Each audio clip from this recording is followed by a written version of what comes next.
Okay, today we have an early preview of LEGO set 76249, Venomized Groot. It's kind of a mix-up of Venom and a mix-up of Groot. This is a brand new set that's set to release August 1st, and we have it just a couple days early. The local retailer had them on the shelf and the sale processed, so we're going to get a little bit of a sneak peek. Looking at the back of the box, we see a blown up picture of the B model. So here are the two different options that you can make, one at a time of course. So we're going to start to build the A model, and let's get started. One interesting thing to note, if you choose the A model, you only use bags 1 through 4, and if you choose the B model, the full Venomized Groot, it uses bags 1 through 5. And so if we choose the A model here on the left, we're going to end up having bag 5 totally unused. Since this is a 10 plus set, we expect there to be a lot more bags than the typical older model builder oriented set. So we have 5 bags for 630 pieces. Normally I'm a big proponent of nulling all the pieces before getting started. With a model like this and the large variety of pieces, it doesn't really make sense, especially with the smaller bag size.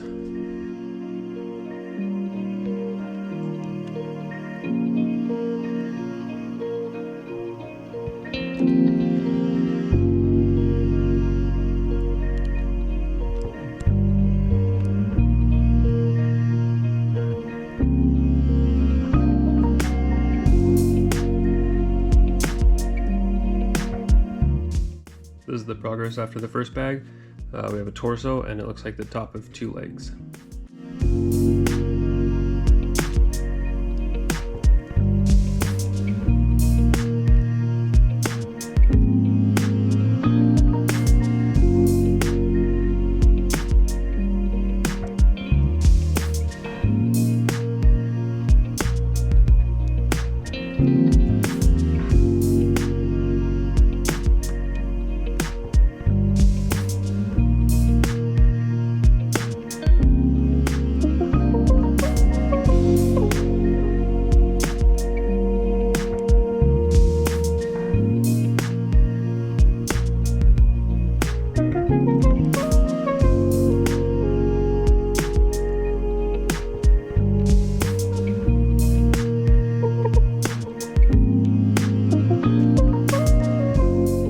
Sort of a curious choice. There's a printed flat tile in here, a 1x4 that has a wood grain type printing to it, and I thought it was a little bit too far down into the assembly to make sense to use this printed piece, and so now a couple steps later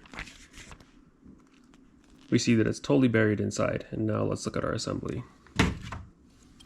There's the printed piece in there, and you can no longer see the printing, so it was an interesting choice to use that. And it might be that later on in the build or on the B model, this piece is used differently than it is on the A model. Another classic LEGO design option. This I suspect is probably supposed to represent Groot's brain, much like all the brickheads have a pink brick on the inside to represent their brain.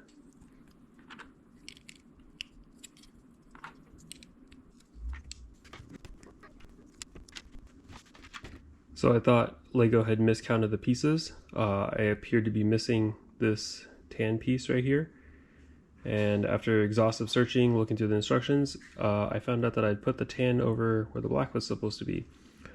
So still, my record holds in 30 years of building LEGO, I have only missed 1 piece in all the sets I've ever built.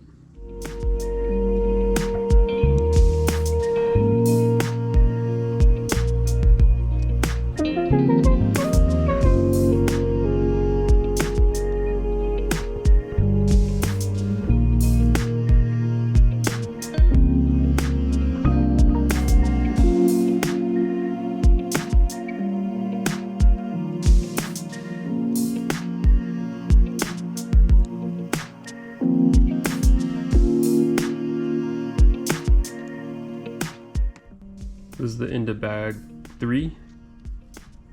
We finished up most of the head. This is a face right here, so an eyebrow on Groot side, and then the lack of detail on the Venom side. Okay, let's move to bag 4. Getting some of these pieces to fit in here was a little bit on the tricky side, a lot like the Saturn V rocket that had come out as an idea set. Lego building in a polar coordinate system is tricky rather than building in normal Cartesian coordinates.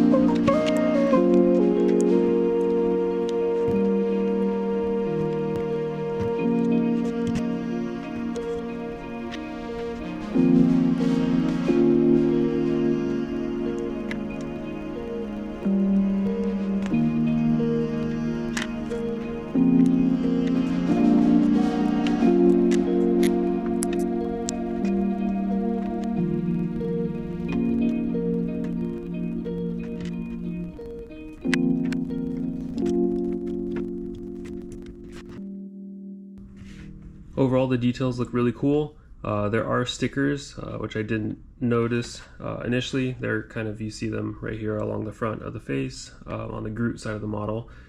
This is a printed piece for the mouth, which is kind of a nice change from the stickers. Overall, it was a relatively enjoyable build experience. There were a couple areas that may be a little bit on the tricky side for the 10-year-old age group. There are a lot of areas that are fairly fragile, specifically these tentacles. They do break off pretty easily. They're only connected through the flower petal here in the back, and any repositioning of the tentacles causes them to fall off pretty easily. So it's not really made as a play model, I don't think. It does articulate the arms, the tentacles, and everything moves. The tongue moves as well. So it does move, the legs will walk, you could reposition him to stand in different positions. But with the overall flexibility and the kind of loose connection with the tentacles, it could be a little bit frustrating for somebody who's a little bit on the younger side to try to play with this model. Overall, I saw this in the store. I knew it hadn't come out and it wasn't officially released yet, so I definitely wanted to get it.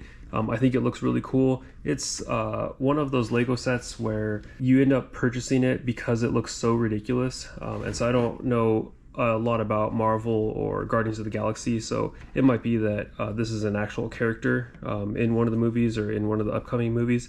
But like a lot of the other Lego sets, there is just a level of ridiculousness to some of their models, and it really makes it worth getting them to display them. Another set that had a similar build experience was this very early Lego Ideas exoskeleton. Essentially, when you open up a package of Lego, you end up with a large bag that has large bricks or larger pieces, and then you have smaller packs of smaller detail pieces.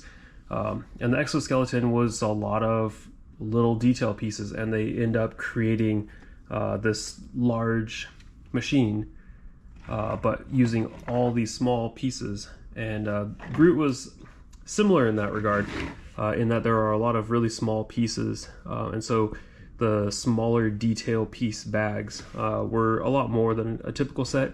But you see, to get a lot of these details and kind of really bring the character to life, it is essential to have all those small pieces. So I'm really happy with this purchase. It was $50 US, and he's gonna look awesome sitting on my shelf, sticking his tongue out at everyone who walks in.